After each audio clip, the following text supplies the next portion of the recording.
Jagan wholesale గా దోచేస్తున్నాడు, local గా ఉన్న నాయకులు రీటైల్ గా దోచేస్తున్నారు.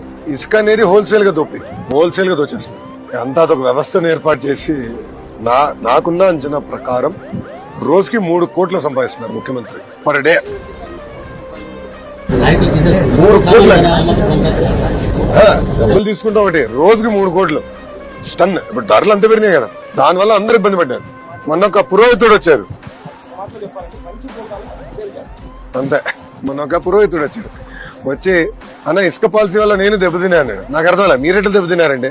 పనులుంటాయి కదా, గోపురేసాలు ఉంటాయి కదా, గోపురేసాలు లేవు, కార్యక్రమం శంకుస్థాపన లేవు, అన్ని పోయినాయి. మా పుట్ట కూడా కొట్టేశారు ఇసుక ద్వారా అని ఆయన చెప్పి. సో ఇసుక మీరు అన్నట్టు స్ట్రీమ్ లైన్ చేయాలి, విధానం మెరుగుపరచాలి, ట్రాన్స్పరెంట్ గా మళ్ళీ చేసి ధరలు తగ్గించాలి, ఇసుక అందుబాటులో తీసుకురాలి. ఇప్పుడు ధరలు పెరిగిపోయినాయి, ఇసుక అందుబాటులో లేదు.